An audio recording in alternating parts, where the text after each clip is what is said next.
Okay, now we're going to subtract mixed numbers.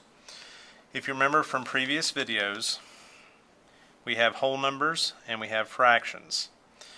The first thing that we know is we know how to subtract whole numbers, so I'm just going to go ahead, like Miss Pickens, and write out whole numbers. I have 3 and I have nothing. But I've also got fractions to worry about. I've got 2/3 and 5/12, and I've got to think of my least common denominator, or least common multiple of 3 and 12, and actually it's going to be 12. So I'm going to go ahead and write my twelfths.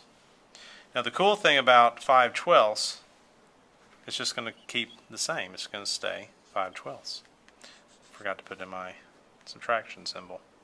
But now I have to get how many twelfths are the same as 2/3, so the equivalent. 3 times what will equal 12, which will be 4. So 3 times 4 is 12. So the numerator, 2 times 4, will give me 8. Now I'm ready to subtract because I have like denominators. Once I have like denominators, I am ready to subtract. 8/12 minus 5/12. We're going to stay in twelfths. So really I have to focus on is 8 minus 5 gives me 3. Now the second step is I look at my whole numbers. I've got nothing from 3, and nothing from 3 will be 3. Now I look at my fraction. This is the toughest part for every 10-year-old, 11-year-old, probably even the adults. I see I have 3 and 3/12, but if I know my patterns of numbers and I know between my primes and my composites and I know my facts, I can kind of see that 3/12 can be reduced to its simplest form. And I need to go ahead and reduce it, so my final answer is going to be 3 and 3/12. Here's a quick little easy way. How many times does 3 go into 12? 4 times, 1/4. 3 and 1/4. Now the next one I'm going to show you is going to be a bit more difficult. We would have something along the lines of 4 and 1/5 minus 1 and 1/3. Now it looks pretty simple on the surface because I'm not dealing with very big numbers. But that could be something like foreshadowing. It could be worse. I'm going to go ahead and take over my whole numbers, 4 and 1, and now I'm going to focus upon making my denominators the same. So I think my least common multiple, or least common denominator, of 5 and 3 will be 15. So I'm going to change to my 15ths. Same rules apply. How many 3's in 15? So that's times 5, so 1 times 5 is 5. How many 5's in 15? That's 3.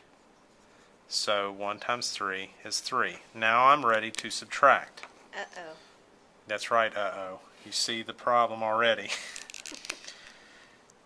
I'm going to be in 15ths, no matter what. But I cannot take 5/15 if I only have 3/15. I can't do that. Here's the simple thing to remember. When you subtract whole numbers, you always have to borrow and regroup. We're going to do the same thing right now. I'm going to borrow a whole number away. I'm going to go ahead and put a 3 instead of a 4, but I'm going to borrow. I'm not borrowing just 1. I have to put it in a fractional form. I am borrowing 15ths because 15/15 is the same as 1 whole. So in reality, I am taking over 15ths. So I'm going to actually add these two together to give me a grand total of 18/15. I'm going to shift this over, the 5/15 over. Now I can subtract. I can take 5/15 from 18/15. And when I do so, I'm going to end up with 13/15. Now that I've got the fractional part of this mixed number finished, I'm going to move back over to my whole numbers. Now I'm going to take 1 from 3, and that's going to leave me with 2.